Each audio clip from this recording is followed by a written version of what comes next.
Good evening, ladies and gentlemen. Welcome to the regular board meeting of the Village of Tinley Park on this Tuesday, February 7th. Please join me in the pledge.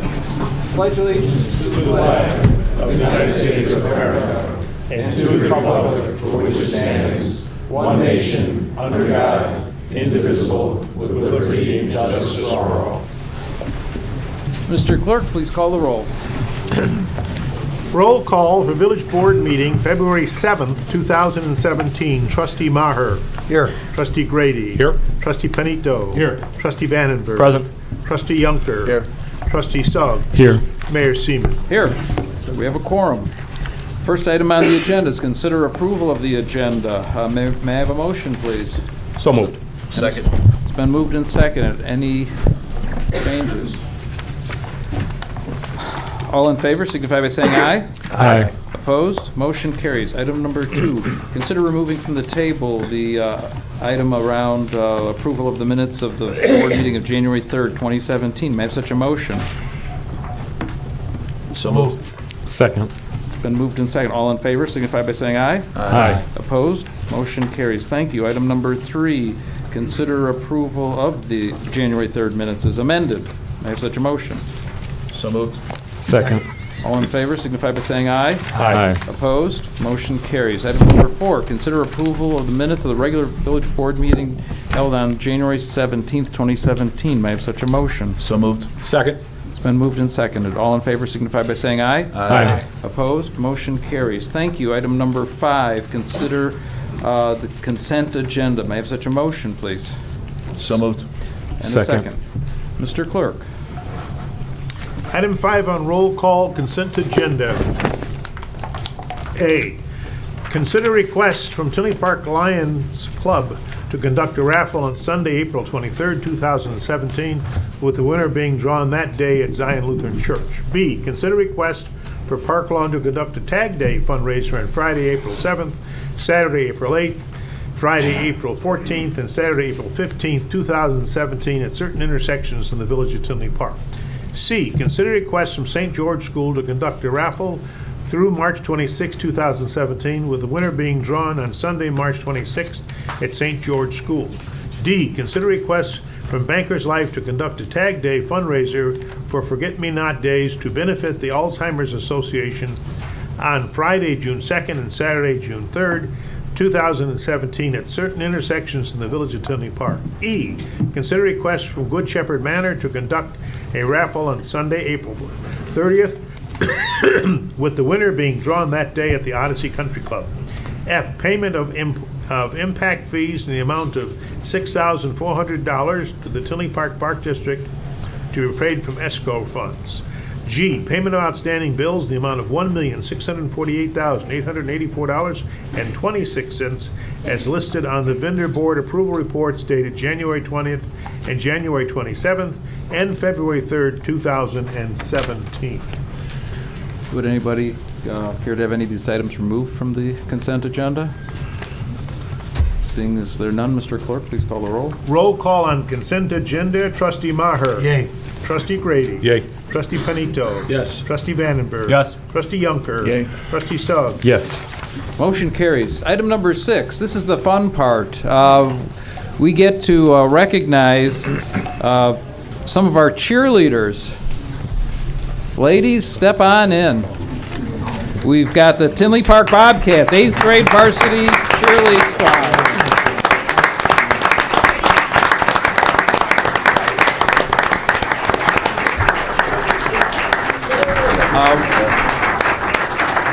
We've got some certificates here, and Coach, maybe you'd like to introduce or at least tell us a little bit about the season. Looks like it was a good one. Oh boy. Come up there. Or you can take the mic right there if you'd like. That's probably the best. Okay. We had an awesome season. We went in to state undefeated, and we took second in state. So the girls were very close. We should have took first, but you know how that goes.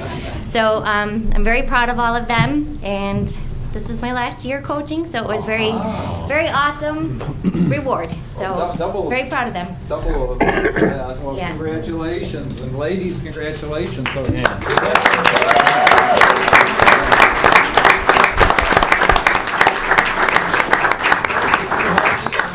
get these right. I mean, this isn't a hard one, but Lindsay Burns. Okay. Congratulations. Thank you so very much.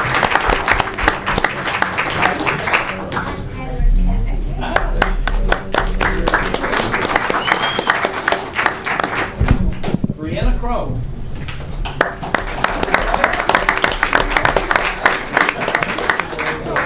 Thank you. Olivia Elias.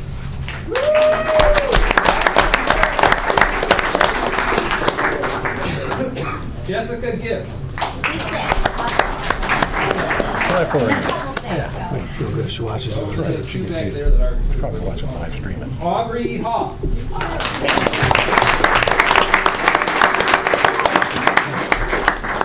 Close. Amaya Lacey. Yes. Okay. Jessica Laird.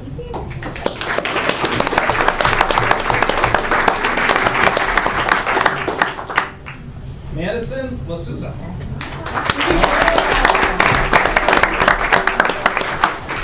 Emma Knez.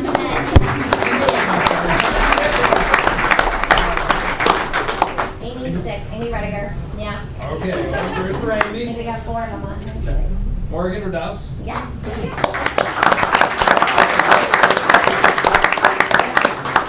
Ava Schultz.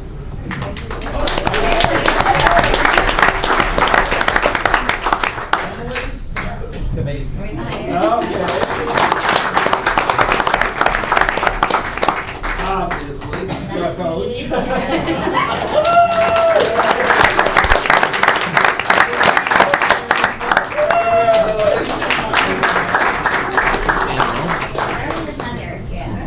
Okay.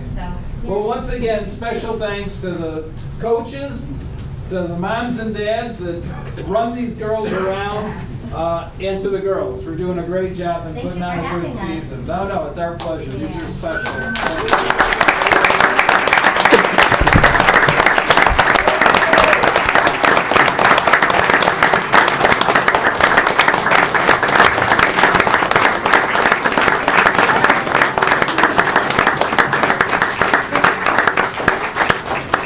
Keep it up. Next year they're getting first. You don't have to lie about their age, or you're going to get the grade up. One of my coworkers. Ready? 1, 2, 3. You guys have a couple. Hard to keep track. Got it. My daughter, captain of provinces, she Thanks again. Great job. Good job. when they're first the next year. So what, those girls work hard.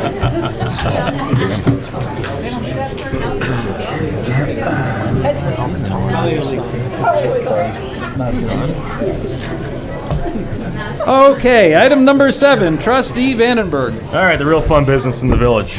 This time I'd ask for consideration to adopt ordinance number 2017-0-007, approving the official zoning map, reflecting map amendments through December 31st, 2016. Do we have a second? Second. Thank Thanks, you. Brian. Per the Illinois Municipal Code, the municipalities must adopt an official zoning map by March 31st of each year. The zoning map reflects all zoning within the corporate boundaries as of December 31st, 2016. Throughout the year, various map amendments are approved. The adoption of the official zoning map provides documentation of the zoning status of property and any zoning changes that have been approved since the last adoption. You can see that this is the official draft of the zoning map over here to my left. Any questions? Any questions from the board? Anybody from the audience care to address this item as it is up for adoption? Let the record reflect there were none. Mr. Clerk. Roll call on approval of ordinance 007. Trustee Maher. Yay. Trustee Grady. Yay. Trustee Panito. Yes. Trustee Vandenberg. Yes. Trustee Yunker. Yay. Trustee Suggs. Yes. Motion carries. Item number 8, Trustee Maher. Thank you, Mr. Mayor. Before I get into this item, I just want to update the audience as well as the board on the status of the Sparks Energy situation. This ordinance is on the agenda tonight and was at the last board meeting for the purpose of amending our ordinance going forward to put more teeth in it with respect to aggressive door-to-door solicitation. We had an issue with a company that was selling electricity that the clerk's office staff did a fine job of handling a lot of complaints from and advising the clerk of the nature of the situation. The clerk very quickly acted and asked me as licensing chair to consider revocation of that license based on based on investigation that was done of the complaints from residents.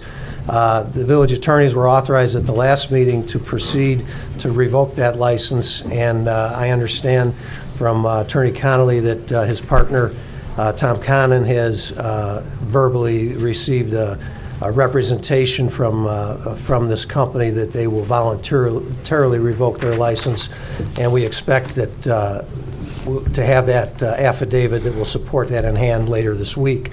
So I just want to recognize the law firm as well as the clerk's office for their quick action in responding to the citizen complaints on this. And now we can get into the agreement. I'd ask the board now to consider for adoption ordinance number 2017-0-008, amending Title 11, Chapter 119 of the Tinley Park Code regulating aggressive door-to-door solicitation. Do we have a second?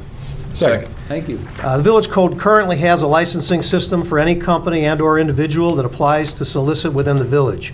Once a license is issued, the village code prohibits certain acts under penalty of a fine, suspension, or revocation of the license.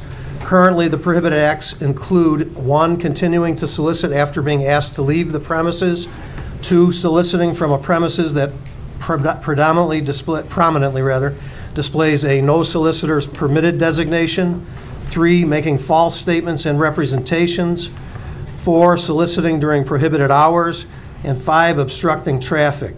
This ordinance amends this portion of the ordinance of the code and adds aggressive solicitation to the previously mentioned prohibited acts.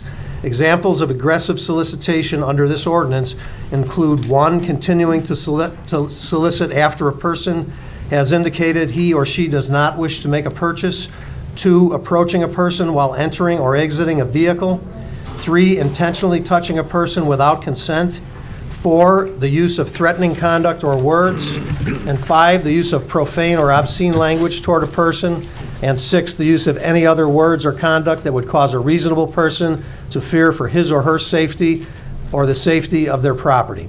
This was discussed at the Finance and Economic Development Committee meeting, which was held on January 17th and was recommended for approval. This item is up for adoption. Anybody from the board have any comment? I'd like to commend, once again, Trustee Maher and Clerk's Office and Council for getting this addressed quickly. Anybody in the audience care to comment? Let the record reflect there were none, Mr. Clerk. Item 8, approval final on ordinance 008. Trustee Maher. Yay. Trustee Grady. Yay. Trustee Panito. Yes. Trustee Vandenberg. Yes. Trustee Yunker. Yay. Trustee Suggs. Yes. Motion carries. Item number 9, Trustee Grady. Thank you, Mr. Mayor. Excuse me. I'd ask the board to consider first reading ordinance number 2017-0-009, amending section 131.25B5 of chapter 131, title 13 of the Tinley Park Code, retail theft. May we have a second? Second. Thank you. Thanks. This ordinance amends section 131.25B5 of chapter 131, title 13 of the Tinley Park Code pertaining to retail theft. Currently, the code allows the village to prosecute retail theft where the value of the property stolen is less than $150. $150 in value reflects the former value point between a misdemeanor and a felony.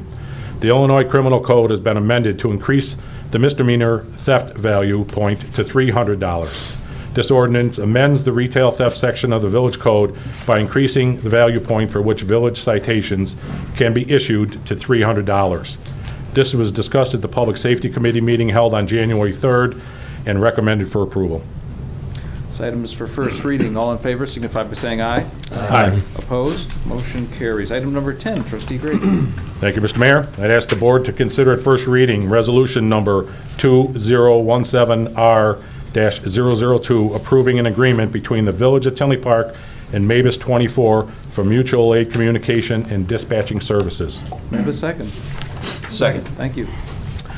In July 2015, the state of Illinois enacted legislation to consolidate 911 centers in the state of Illinois with less than 25,000 residents by July of 2017. Due to recent technology upgrades to the village's 911 system, the Village of Tinley Park is in a position to absorb additional dispatching services. The proposed agreement between the village and the mutual aid box alarm systems, Mavis Division 24, would allow for the village to provide increased dispatch responsibilities for the 20 area communities that make up Mavis 5 Division 24. The term of the proposed agreement is for 5 years with annual payments to the village ranging from approximately $5,000 to $6,800 over the life of the agreement. This item was discussed at the November 1st, 2016 Public Safety Committee meeting and recommended for approval. This item is for first reading. All in favor, please signify by saying aye. Aye. Opposed? Motion carries. Item number 11, Trustee Yonker. Thank you, Mr. Mayor. I'd like the board to consider adopting resolution number 2017-R-004, authorizing the village manager to contract for the purchase of electricity. May we have a second? Second. Thank you. In 2006, Illinois municipalities, including Tinley Park, faced deregulation of Commonwealth Edison. The village had made a policy decision in 2007 to join the electric cooperative consisting of approximately 70 municipalities that collectively bid their energy purchase to obtain better pricing. The village current electric contract for the village-owned water pumping stations will expire May 31st, 2017. As such, NIMEC will be entering into the bidding process for electrical rates starting June 1st, 2017. The village will receive bids for 1-, 2-, and 3-year contracts.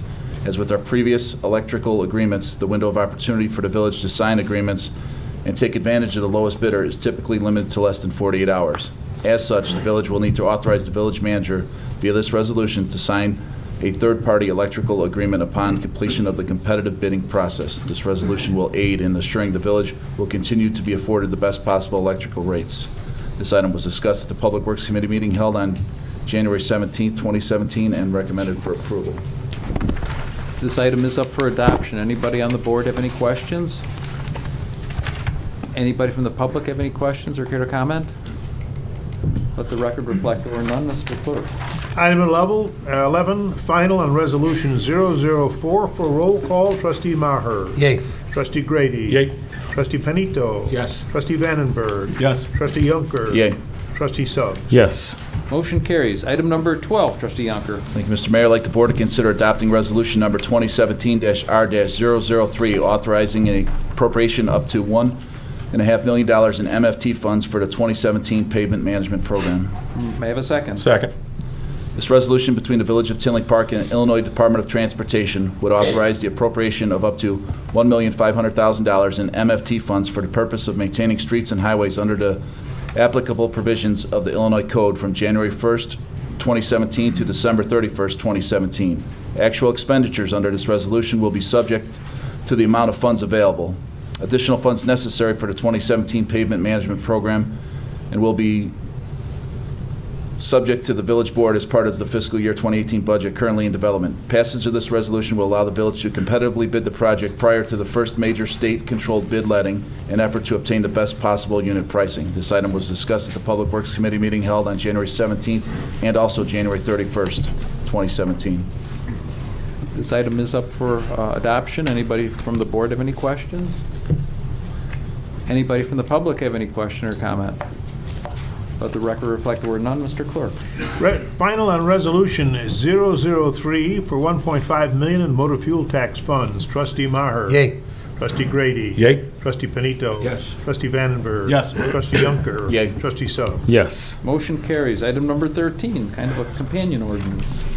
I'd like the board to consider approving a professional service agreement with the Robinson Engineering for engineering services related to the 2017 pavement management program. May I have a second? Second. Thank you. This agreement between the Village of Tinley Park and Robinson Engineering would include preliminary design, engineering, and field inspections for the 2017 pavement management program. Final cost for this agreement will be based on a percentage basis of the PMP awarded contract amount. 3.5% for design, 6% for construction observation. This item was discussed at the Public Works Committee meeting held on January 31st.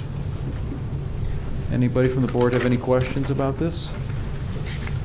This will be a contract for a financial commitment. Anybody from the public have any comment or question? Let the record reflect there were none. Mr. Clerk? Item 13 for professional services on roll call. Trustee Maher. Yay. Trustee Grady. Yay. Trustee Panito. Yes. Trustee Vandenberg. Yes. Trustee Yunker. Yay. Trustee Suggs. Yes. Motion carries. Item number 14, Trustee Yonker. Thank you, Mr. Mayor. I'd like the board to consider approving a contract with the Tinley Park Convention Center for use of the facility to host the annual Discover Tinley Community Expo on Saturday, April 6, 2017. April 8th. Or April 8th, I'm sorry. Thank you. Do I have a second? So moved. The Community Resource Commission has been hosting the Discover Tinley Community Expo since 1977. The Community Expo has been drawing 3,000 to 5,000 people to the convention center annually and provides an opportunity for the 160-plus participating businesses, services, and fraternal organizations to showcase their offerings to current and prospective Tinley Park residents. The contract amount of $15,000 is for the rental of the convention center, which reflects a discount from the normal rate, plus $1,602 in additional estimated charges for food and gratuities. These costs are included in the fiscal year 2017 budget. This item is for an expenditure of funds. Anybody have any questions from the board? Anybody from the public have any question or comment? Let the record reflect there were none. Mr. Clerk? Item 14 on payment of funds to the Tinley Park Convention Center. Trustee Maher. Yay. Trustee Grady. Yay. Trustee Panito. Yes. Trustee Vandenberg. Yay. Trustee Yunker. Yay. Trustee Suggs. Yes. Motion carries. Item number 15, Trustee Suggs. Thank you, Mr. Mayor. I'd like the board to consider ordinance number 2017-0-010, amending Title III, Chapter 39 of the Tinley Park Village Code entitled Code of Ethics. May we have a second? Second. Thank you. This ordinance amends the Code of Ethics for village officials and provides a more clear understanding of the definitions and conditions of the village's Code of Ethics and related disclosure requirements. This ordinance was discussed at the Budget Audit Administration Committee meeting that was held on January 17th, 2017. Before I call for the voice vote on this, it is first reading. I'd like our council to summarize the highlights of the Yeah, thank you, Mr. Mayor. Good evening, everybody. I was not able to attend the January 17th meeting, so I did want to kind of walk through this, not only for the board, but the public's edification as well. It's important to remember that this is not a new ethics code. The Village of Tinley Park has had a robust ethics ordinance on the books for quite some time.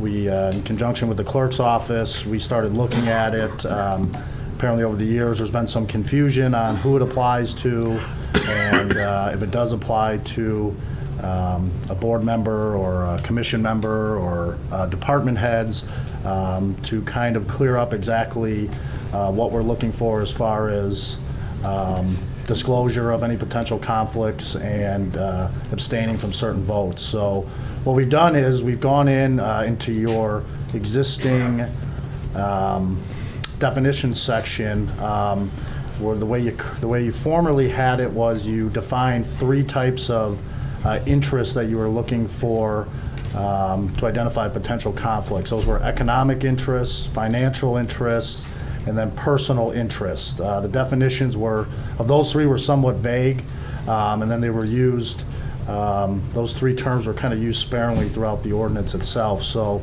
what we've done is to create one definition of the interest that we are looking for to identify and disclose. That would be a financial interest.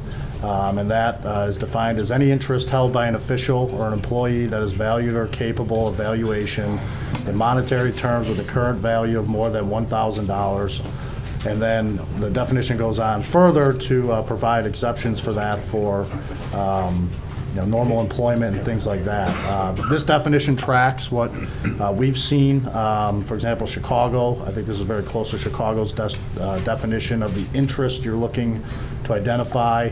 So that is what we are proposing to move forward on in this ordinance. The ordinance then goes on to indicate that any board member or elected official or department head, things like that, who has, and appointed officials who has such a financial interest distinguishable from that of the general public, doesn't mean the end of the world or things like that, the potential conflict, but it does say what you have to do. You have to disclose it publicly in a meeting, and you have to abstain from the decision, not only the vote, but any discussion as that item is coming up. So this provision, the potential conflict, the disclosure, and the abstention applies to all elected and appointed officials in the village. And then we further went on and we added a section here on contract inducements, essentially identifying that those with those financial interests that we had discussed shall not exercise contract management authority or induce those contracts in any way. Again, this is some standard language that you see in a lot of ethics codes. Finally, we went down, as I'm sure everybody's sitting up here, and you're all very well familiar with the forms that you have to fill out, I think every year for sitting trustees, and then again, if you're running for office, they require them again. What we did was that there seemed to be a lot of questions on whether those would apply to your volunteer commissioners. I think that's been a point of confusion through the years. So what we've done is we've removed the requirement of a volunteer commissioner from filling out those forms, and now applies only to you board members up here, the elected officials, and certain key department heads. The forms themselves, again, working hand in hand with the clerk's office, we have revised those forms. Again, I'm sure all you up here know that. We're trying to make them, it's not about playing gotcha, we're trying to make them extremely user-friendly and easy to follow. So I think we've, by doing this, we're hoping to clarify some of those issues that not only current but former board members have had, and your volunteer commissioners on this ethics code. And again, it's these types of financial interests plus they're going to happen from time to time in this town, in any town. You're going to come up to it, but the key thing is disclosing them publicly and abstaining from the discussion. So, as always, if this is the pass, we're here as the village attorney to help anyone up here, any of your commissioners with any questions, any department heads. We're here to interpret that ordinance and provide guidance. So, with that, I think that's the highlights, Mr. Mayor. Thank you. I appreciate the work that you and the clerk's office have done to move this one along, as well as Chairman Suggs. This time I'd like to call for all in favor signify by saying aye. Aye. Opposed?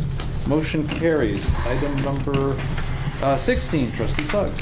Thank you, Mr. Mayor. I'd like the board to consider adopting ordinance number 2017-0-006, enacting regulations regarding paid sick leave and minimum wage requirements within the village of Tinley Park. May I have a second?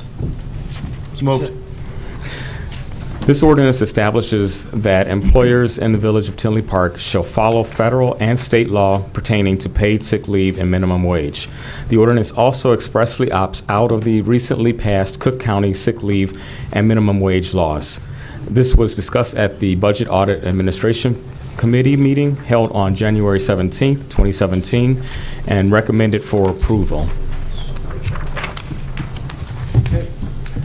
This item is up for adoption. Anybody from the board care to comment? I do have some, but I'll Trustee just make it Finito, when I please vote. do. I just want to make clear, I'm not against protections for employees who take time off or workers making a living wage. However, this particular ordinance, I see problems for our village. Given that we share a border with Will County, there's going to be costs and difficulty in trying to figure out what applies in certain businesses for the Cook side and the Will side. There's going to be competitive problems for people who share the border with the Cook side and the Will side, so that we'll lose business. There's also some provisions in this code that'll make it very difficult for employers to try to schedule some of the shifts for, people working in, restaurants and things like that. Again, I want everybody to do well, and I think good business makes everybody do well. However, I think this code just goes a little too far. So I'm voting yes to opt out of Cook counties. Anybody else from the board have any comment? This item is up for adoption. Does anybody from the public care to comment? Yes, Pastor. Step on up. The meetings are recorded, so we can at least hear you, and of course now we can see you. Now that we're recording the meetings and televising. My name is Adam Malik. I'm a pastor here in Tinley Park. I'm also a resident here in Tinley Park. And I suppose looking at our staff, we run a small business at the church. So I stand to speak against this motion today. I think that it's important for us to have some protections for folks that are trying to earn a living wage. And I also think it's important for us to protect those who might need some sick time. I just want to give 3 reasons for both. First, I think it's wrong for people to be fired or not paid because their family gets sick, and so they should have some protections surrounding that. I think it's bad for public health. I heard the trustee bring up about the service industry. I myself was a restaurant manager for 7 years. It was a very difficult decision for people to make, whether they came to work sick or whether they stayed home and then didn't get paid, and many times I had to turn people away. So overall, it's not good for the individual employee to have to make that decision. It's also bad for business when people come to work sick. No one wants a waiter or someone who's cooking their food in the back to be working because they're sick and they don't get paid if they stay home. I also think it's important that a living wage should more accurately represent what it costs to live in this world today. The more effective their wages are, the more likely they are to contribute to the economy in a more effective way, and it raises businesses.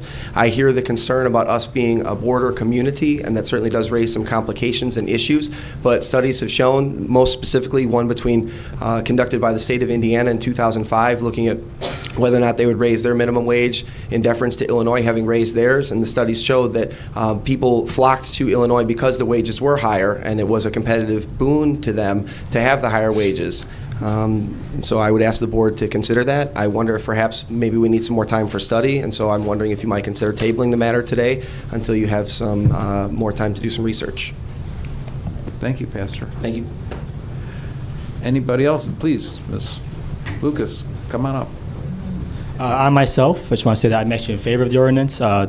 The fact that we're kind of helping ourselves give a small competitive right now, by passing this ordinance, we're giving a better advantage to small businesses. I worked at a breakfast place for almost 2 years, and small business owners, staff probably maybe like 30 people.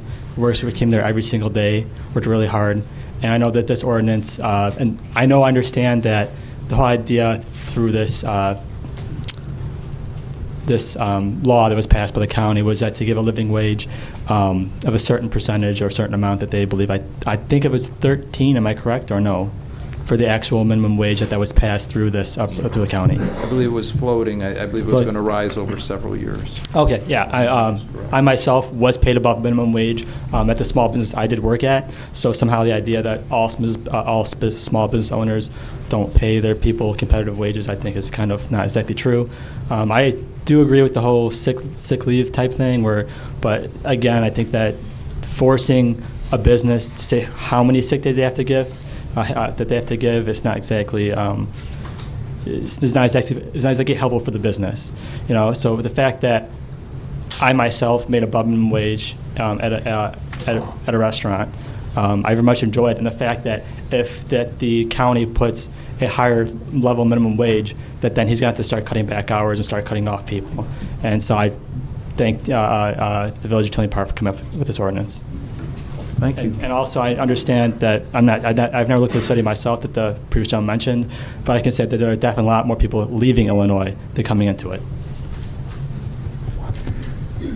Thank you. Anybody else care to comment? Let the record reflect there were none. Mr. Clerk?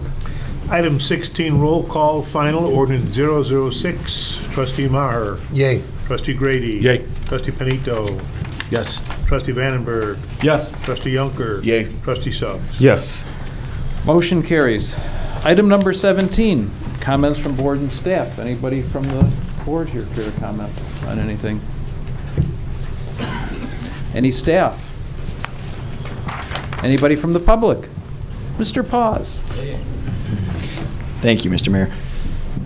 Actually, I wanted to start by thanking you taking time out of your day on Saturday to see me and Lucas. I thought that was a nice gesture for you to spend a little bit of your morning with the coffee thing. I invite the residents to take advantage of that because you can go over the 4-minute limit and discuss things.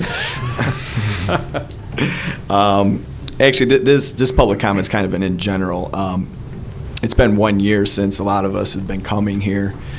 This is now my 24th straight meeting of addressing you guys, and I wanted to make some observations that I've had over the last year. I wanted to point out that the best thing at that first meeting where we all started coming was, in fact, that these are now recorded now. So thank you to Jake and his team for pushing that through, and we can watch our village in action, our village board, and see what's going on. Another great development, Councilor Connolly, the new attorney, just an absolute spectacular addition over the last year. I think the meetings go very well, and he's very good at explaining things that need to be explained and, basically keeping everything in order. So I appreciate that. The community development reports are now posted on the planning department's page, starting with May 2016, so there's more visibility. That's an improvement. I think this is something that's important considering we as residents want to see what is coming down the pike and what potentially is going to be going on in our village. So that's been a good improvement. I'll thank Village Manager Niemeyer. I know you had reached out to, I believe, Northbrook or some community in regards to that. So I will give respect where respect is earned there. That was a very good improvement. One, I'd like to thank both, I guess, clerks and the marketing department. Now the village meetings are on the calendar. I had pointed that out. They were not. They are now on the calendar, and it's a lot easier to see what's going on any given day in the village, to see when you want to come down and when not. I think that's great. Probably the biggest one, though, that I really wanted to point out, and this was something that I noted on Thursday night, is our new plan commissioners that have come on, the 7 individuals that have come on in the last year. Just absolutely spectacular individuals. I'd like to give special props to Chairman Mashutek, of course, Ken Shaw, and Commissioner Peter Kroner, who are very, very engaged, ask great questions. They're very vigilant, and they push back on a lot of things. And I really appreciated going to that meeting and seeing them in action. So I think that's been a great improvement over the last year. And kind of not last but not least is how many people do show up at these meetings. We're still here a year later in vast numbers. This is great to see. So I just wanted to say thank you to everyone that keeps coming to these meetings. I appreciate that. One last question in regards to a potential improvement. Clerk Ray, you brought up the FOIA system that I've used on occasion and others have. One of the things in the meeting regarding that FOIA system was our results were going to be available as files to the people. And I just looked up one that I just got back in regards to what's called the status information reports. And there was no link to it. And I really want people to read these because it's very, very interesting. Before the community development reports, they were called status information reports, and they were actually given out, internally to trustees and to plan commissioners as to what was coming on down the pike. The ones that I FOIA'd actually were very interesting in the fact that it never showed the reserve as a potential project until November 2015. In an effort to show these to the public, I actually made a WordPress site to put them up, but it would be nice if they, in fact, what you had alluded to in the meeting that we had when I had spoken about the calendar, is there something that I have to do to say, please make a link and release these? Do I have to say that? Or No, you shouldn't. I'll find out for you. Yeah, because it's the vast majority of them do not have a file link next to them. Like, I did see one, like, someone was asking for a FOIA for, like, who was using the meeting halls, and that was, like, very recent. And I'm like, oh, okay, that posted right away. But then mine, which actually was turned in earlier, is still not available. I mean, I don't mind posting them myself, but, like, for maximum visibility's point of view, I think, you know, based on what you said and what they had proposed to you, is that this is that anybody can see previous FOIAs, so they don't have to keep re-FOIAing things. So it would be nice, because I think potentially this is, again, an improvement once we work out the kinks. So I would appreciate you guys working on that. I thank you all for your time. Thank you. Anybody else care to comment? Please, Lucas. First I wanted to thank you for having coffee with Mike and I in your office on Saturday. My pleasure. I think something that was really cool, and to be honest, before last Saturday, before Mike even mentioned to me, I had no clue that even was a thing. That honestly might be something that you guys should put on the calendar or on your little Facebook post, and that so more folks know about it. It was a nice and fun experience. Second, I want to thank you guys for the Youth and Gov thing you guys did earlier today. I'm not sure if this was the first one of it or before they do the actual mock meeting, but I did that experience back in high school, and I loved it, and that's how I first actually got involved with the village politics and village government in general. Second, I did have a question. There was I guess the term is like a stenographer, like a type of person, at the Planning Commission meeting on last Thursday. And I just want to know, was she from the village? Village. She was from the village. Okay, no, I was just curious. And was that done just because you guys wanted accurate minutes or something, or? We're expecting a long meeting. Sometimes it's hard for our normal recorders to take all that down, so that's why we had them here. Okay, I wouldn't expect that to be a regular thing. Okay, and this might come off rude, and please do not take it like that whatsoever. But have you guys ever considered just like getting like a recorder to like record it as far as audio, or does that?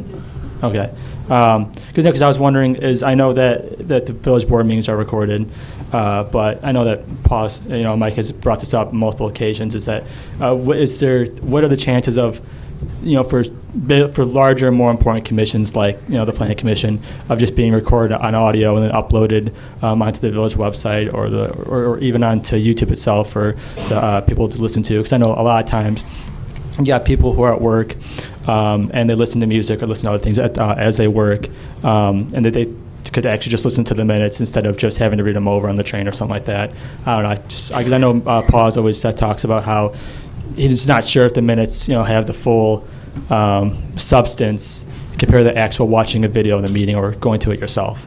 I'm not sure if that'd be very expensive or if that's like a techie kind of issue as far as uploading something like that, but something that I think is definitely worth considering. Yeah, we're honestly looking at that. Oh, cool. There's a wave coming in, and it's not required, but we're looking at it. There's a wave coming in that's going to, if the technology price drops, then why not? And so we're watching that very closely.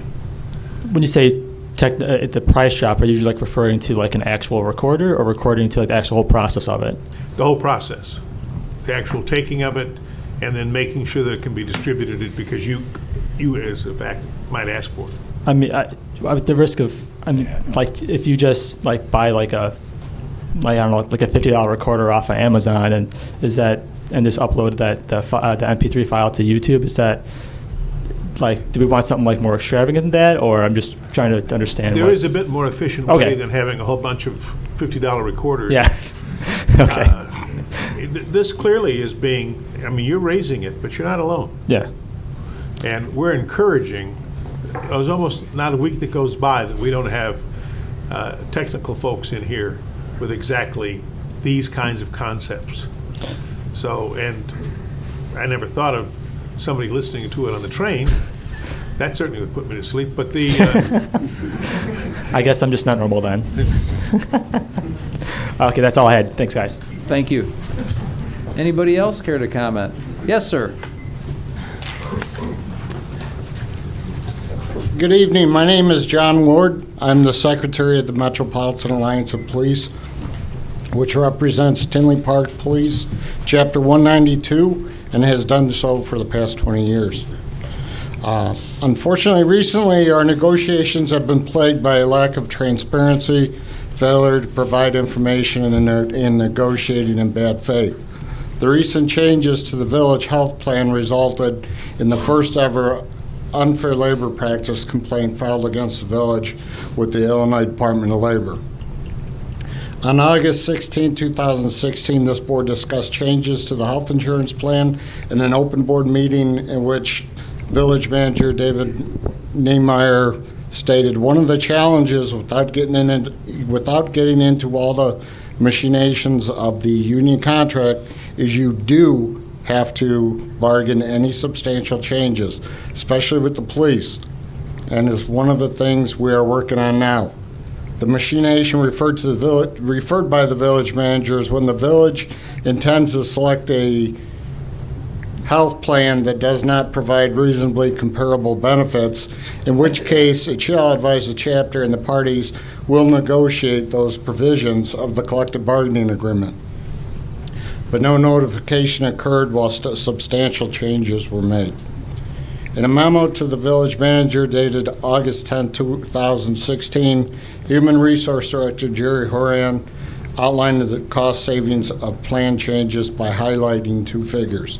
Total savings for the village and employees in the first year by reducing benefit costs on January 1st is $70,080.49. Total savings for the village and patrol officer in the first year by reducing benefit costs on January 1st is $17,631.91. Using the police number alone, the savings of the village came out to be approximately $380 annually, or $32 a month for each of the 62 current members of the police bargaining unit. The new health care plan went into effect January 1st of this year. Employees went from no deductible to $500 for single coverage and $1,500 for family coverage before the benefits even begin. Prescription costs also increased. The village also ended reimbursement to employees for prescriptions over $30, which Jerry Horan projected would save the village $3,000 to $4,000 annually.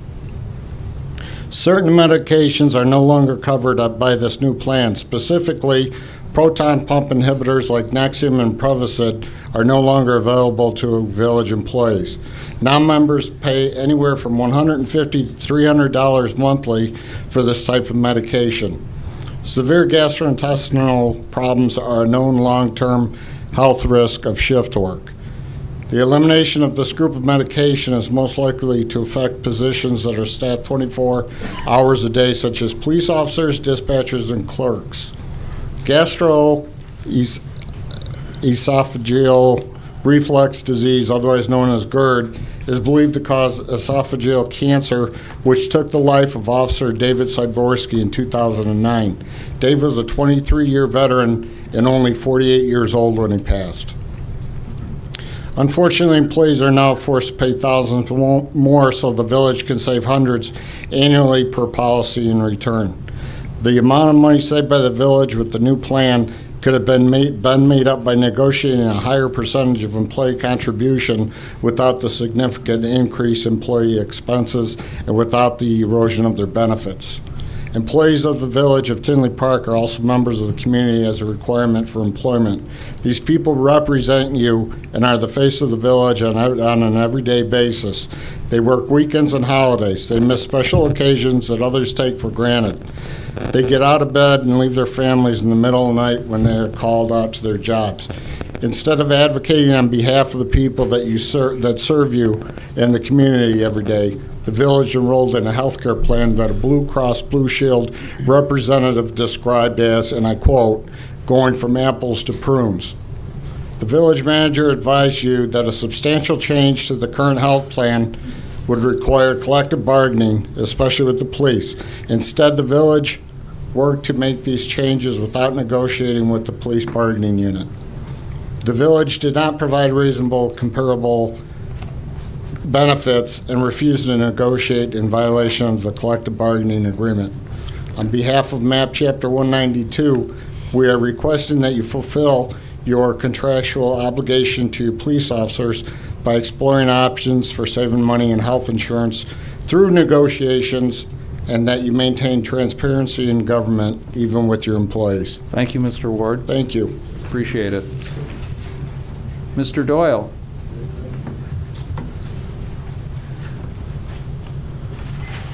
Well, it was good to hear an update about the ethics code, but I'm actually left with more questions than I had before. I mean, I don't know if I heard this right, but commissioners won't have to sign the ethics code anymore, or they just won't have to sign disclosures? They will not have to fill out the yearly disclosure forms. Okay, will they still have to sign some type of ethics code? If they've read the code, yes, correct. They read and understand the code. Okay, and we still haven't inserted anything into the ethics code yet about cyberbullying? I don't have anything in there about that yet, no. And any progress done on that yet? Nothing from So, the last time we talked. So, I mean, we were able to move with speed on a matter when salespeople are harassing residents, but we're not able to move with speed when commissioners or other village people are harassing residents. So, it seems like it's a really weird, painful contrast there. I would like to encourage you again to get back to that and let's move on that more quickly. And the new ethics code, it's going to go into effect when?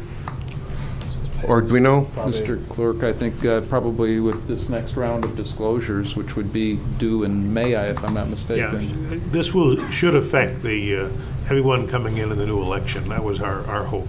Okay, so it's not going to happen before the election.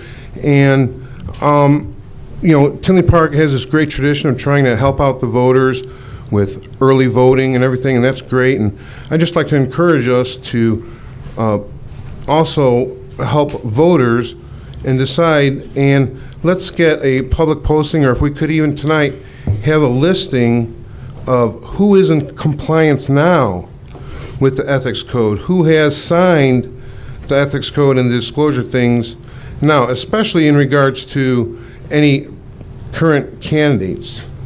And when there is a case of there being a potential conflict of interest on who might have to report that, who then is responsible for divulging that information? Do we have that information here handy today, either with our village manager or our council or someone else who could hand it off to? The clerk's office has almost everything you'd like. Mhm. And by the way, we will not certify candidates to go on the ballot if they haven't done it. So that's one full way of saying. But you're raising good points. I think what I hear you saying, can I rephrase it just Please. part of it? That once we send out the ethics statements, do we publish either by name or by number? 27 sent out, 27 filled. Or 27 sent out, these names, these didn't fill. We can do that. And let me, I think that's what you're suggesting. Right. I think the voters should be allowed to know about that, when these were signed, if any of them were past due. I mean, if they're 2 weeks late in signing, maybe that might be useful information for voters. Well, there's a period, and if they default after a certain point, we don't have an enforcement capability at the clerk's office, nor does the village, but we do have a publication capability, which is what you're speaking to. Let us say we're going to do that. Okay, so perhaps more room for improvement in the ethics code as you're updating it and improving it. Thank you. Thank you, Mr. Doyle. Yes, sir. Hello. Jeff Mack from the Environmental Committee. We have a few members of the committee here as well tonight. Frank Markowitz and Chairman Antonio Halick, and then we have Tinley Park resident Jim Kamrosky as well. We're here tonight to express our concern over the recycling center on 80th Avenue being shut down. We acknowledge the issues that pose the problem at the site. People dropping off TVs, paint cans, tires. Problem, though, is that there's no way of knowing who is dropping that off. It very well could be people from neighboring communities, and shutting it down completely like that seems to really disproportionately penalize Tinley Park residents. So the EEC is offering a recommendation as a temporary solution, which is to have a public works employee be present on site from 9 a.m. to 5 p.m. on the weekends, on Saturday and Sunday. Again, this is just being proposed as a temporary solution.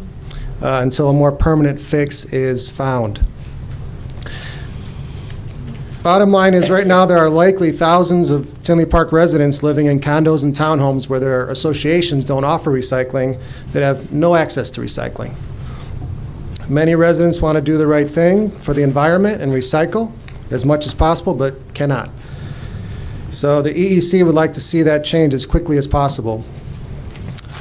So behind me now is Tinley Park resident Jim Kamrowski. Him and his wife, Gabriella, have lived here for 17 years, and he's attended a couple of our meetings to discuss access to recycling. So he's going to say a few words, and then EEC Chair Antonio Halek will close with a few more. Thank you. Yeah, thank you, Jeff. Mr. Mayor, gentlemen, Mr. Junker, thank you for talking to me in the past about this. And Mr. Suggs, thank you very much for all the phone calls inviting residents to come to these meetings. As Mr. Meck has mentioned, I am into recycling. I've been to the board before talking about this, and I would like to see something done about this before people are buried in mounds of all their recyclable material.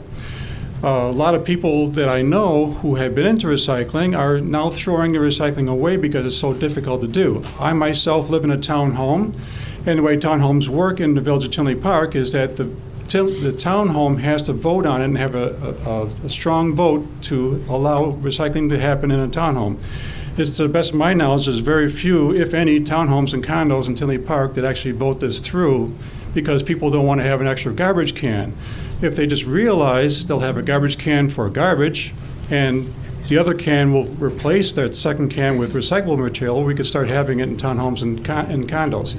Until that occurs, as Mr. Meck mentioned, we would like to at least have a temporary solution that people who are working can get there after they get off work that makes it accessible to these people to do some recycling.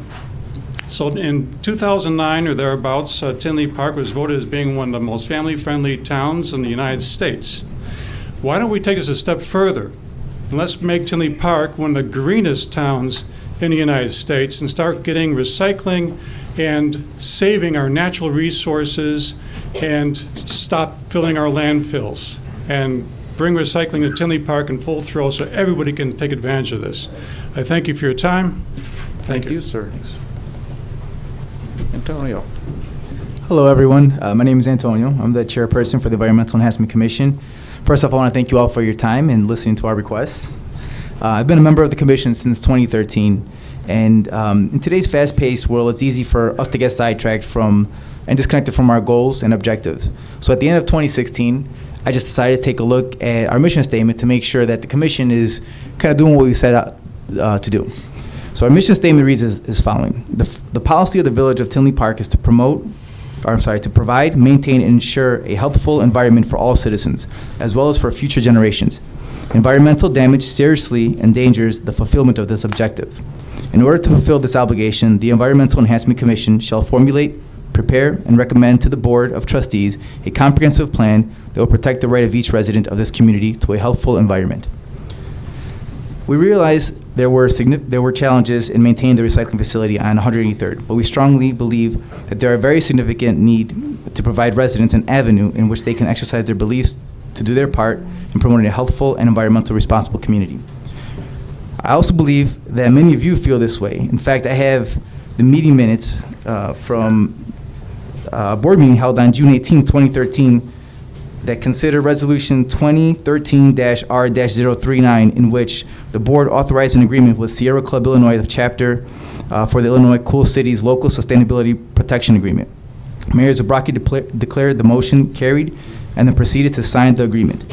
We are represented as being part of the Cool Cities Initiative on the Sierra Club webpage. Line item number 9 of this agreement was to increase the recycling rates in city operations and in the community from their website. So we know it's going to be a pretty big challenge to realize some of these goals, but as volunteers of the Environmental Enhancement Commission, we would like to take the opportunity to work with the village to formulate more options and to help put together some sort of avenue for people who don't have single-family homes who are looking to be able to recycle and do something with this in a responsible manner. Thank you for your time. No, I thank you. I think the points that Mr. Mack and I've had a chance to chat with you all on a number of occasions, and I think that the objective ought to be obviously to be as productive and as efficient as possible. And I know we've had some conversations about, well, gee, do we do, like some communities have gone back to pick up of recycles once a week instead of twice a week, and there's a cost that you pay, and I don't just mean the fact that you're spending more money, but the fact that you're running a heavy truck over a street, the fact that you're using more fuel, and recyclables usually, it's not like garbage that starts to smell after a day or two. It's around for a while. So I think one of our challenges before us will obviously be coming up with some vendor or somebody to come in to perhaps manage recyclables perhaps several times a year or something. You've got spring cleanup coming. People like to clean up garages, and maybe we can either work with a vendor or a new vendor to come in and do that, and perhaps that's something you and the commission can kind of think about and see if you have recommendations, and I'm sure that Trustee Yonker would be more than happy to carry that to the board for conversation, as well as, we've got a new, the contract for our recycling, I think, comes up in 2018. So, that'll be another chance to take a look at certain elements of it, which could include either a center or something else. On the other side, and once again, some people may find it overreaching, but maybe townhomes ought to have a requirement to recycle too. I mean, if we do as single-family residents, maybe it's time that all of us have that responsibility. So we've definitely been thinking about that. We weren't sure what the village was capable of doing as far as encouraging. We'd work with council, on that just to make sure that it was good. We'll take a look at it. Okay. I had a quick question for you guys. I didn't know that the townhouse people, like, when I moved in, it was an individual choice. If you wanted the recycling can, they gave it to you. I didn't know the townhouse association stopped that. Yeah, it's all up to the association. I lived in a condo before as well, and they Okay. didn't offer it. And at the time I came to the village, and the response was, well, get your association to do it. A lot of them will say no. Maybe somebody could pull that code and shoot me an email of it, guys, if it's possible, just so I can see. Because I doesn't seem like if that's what you wanted to do, they would necessarily stop you, but I'd like to see what the code Sure. says. Yeah, we'd be happy to work with you guys to get a solution, but we feel that the short-term solution is reopening the 80th Avenue drop-off center, because right now, as Jim's saying, some people have no option whatsoever. The single-family homes are fine. They get it every 2 weeks, but the townhome and condo residents, which there's a lot of in Tinley Park, a lot of them, they have no option to recycle, and that's pretty troubling. We'll discuss that with staff because there's obviously a financial implication. So we'll take that into consideration. Thank you. Thank you. Appreciate it. If I just may answer your question, it is true. I mean, I've been on 15 of my townhome boards. I was president for 7 of them, and we had to vote on it, and we keep getting shot down. Okay. So it is Nobody likes to definitely spend per the money. association. Yes, sir. My name is Rudy Younger. My wife Teresa and I Yes. are residents of Tinley Park.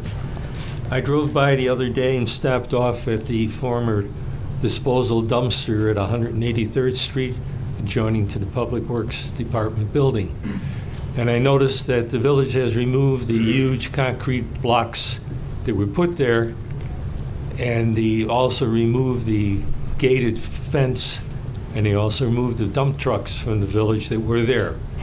And what you now have is one big open piece of property, which looks to me like an open invitation to invite the tire, paint can. Oh, the dumping. Television set people to move back in and take over the property and continue their polluting. Thank you, sir. Kevin, yeah. We turn that into parking lot spots for our guys to park in. Okay. Temporarily until there's possibly a frontage road going in there with Will County. That's right. We've got that big project coming. Thank you. Appreciate it. Anybody else have any comment? Yes, sir. Come on up.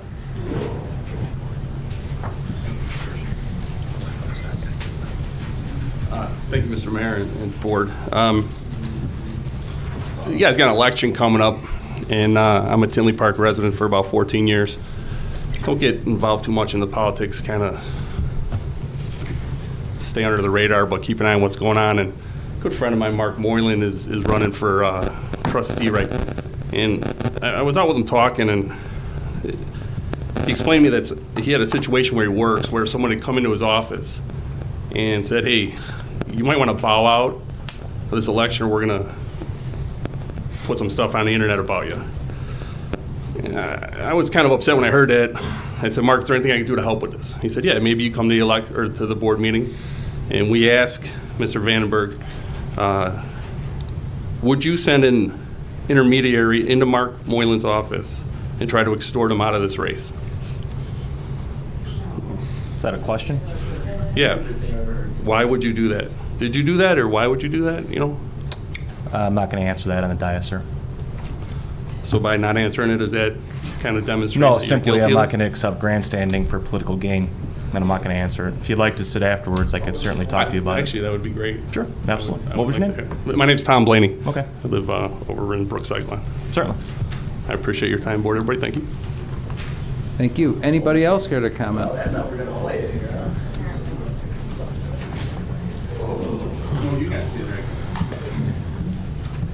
Hi, Mr. Vandenberg. Hi.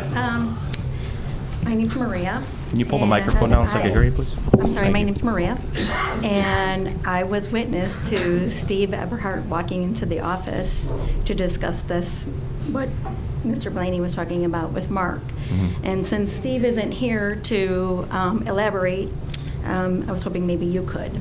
I don't believe that's village business, but if you'd like to stick around afterwards, I could certainly discuss it with you, sure. Okay. Mr. Stuckley. Hi, I just want to revisit the overnight parking ban. Yes. I think it should stand as is. Thanks for the respect, Mike. Here's a couple reasons. If we open it up, there's going to be a lot more cars on the street overnight. Now, somebody's going to leave their car unlocked, no doubt about that. It's going to get burglarized. Then what's going to happen, which happened in the past, you're going to get the antagonists on these social websites saying, Tinley Park's not a safe town, we need more police patrolling, we need neighborhood watch back again, which, you know, it's going to happen. Now, when it snows, we go to plow the streets. The cars are going to be in the way, so the streets can't be plowed properly. And just like in the city of Chicago, what if there's a disabled car? That thing's going to sit there for weeks, maybe a month at a time. Rest of the cars will probably be moved. The streets will be plowed, and that thing will be just look like an igloo with dirt all over it, frozen, just like in the city of Chicago on the side streets. Now, somebody else brought up, well, you know, what happens if you fall asleep and you forget to pull your car in? Well, you're not 16 years old anymore. You need to take responsibility for your actions. So if you think you're going to fall asleep, pull your car in your driveway or your patio, like other houses have. One more thing. It's been a rocky road for a lot of us here. But I do have respect for everybody sitting in front of me, village employees and the board, and down in the back. And I just wish a certain gentleman behind me would have the same respect as I do for all of you and just not as cronies. Thank you. Any other comment? There's a quick one on that subject before we leave it. Public safety would be the, you know, and probably in conjunction with Public Works would probably have some conversations about that. So it may be time to revisit, revalidate, or whatever else it is, you know, in light of what other communities are doing.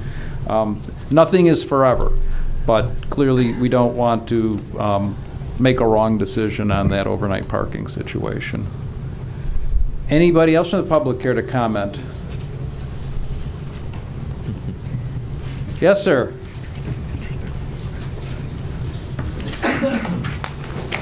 Thank you, Mr. Mr. Moylan. Mayor, Village Board. Just wanted to say a few words.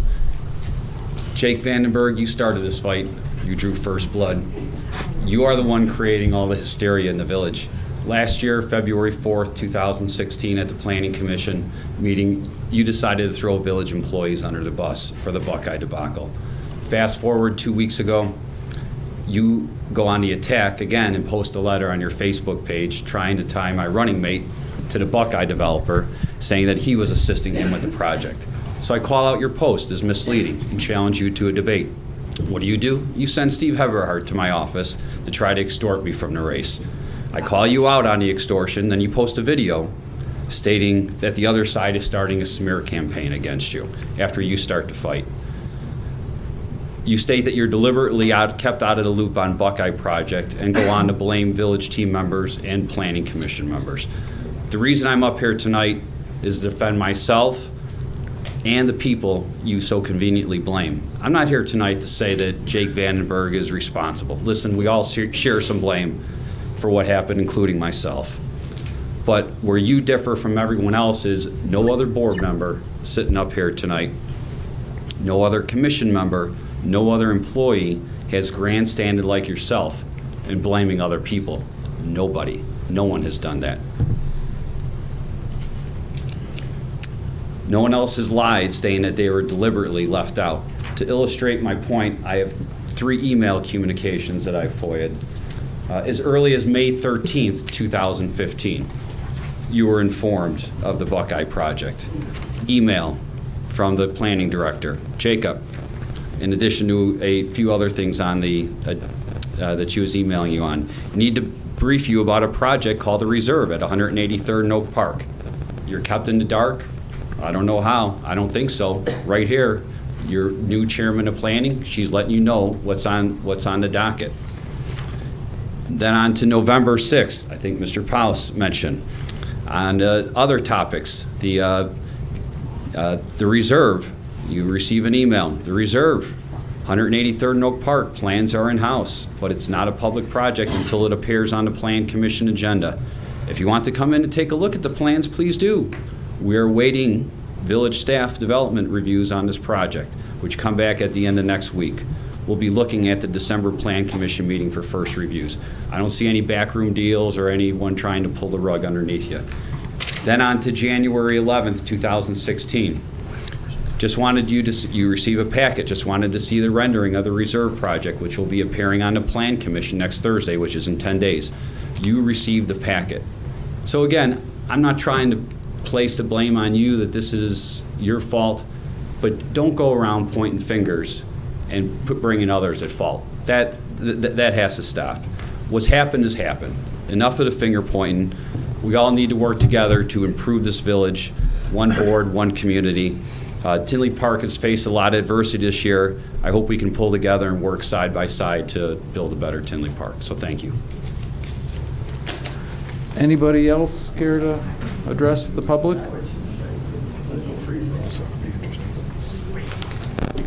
Good evening. Oops, Good sorry. evening. In a news article dated March 1st, 2016, name of the article is Tinley Park exclusive interview with the last 2 remaining plan board members. I'm just going to quote a few things from this article. What Stanton and Moreland made very clear was that no one on the Plan Commission was aware of the Reserve project until January 21st at the Planning Commission meeting, when Planning Director Amy Conley and the Buckeye Development brought the plan forward at the very end of the meeting. The Planning Department staff, headed up by Conley, had allegedly been working behind the scenes with Buckeye as early as March 2015, according to an unnamed source at the village.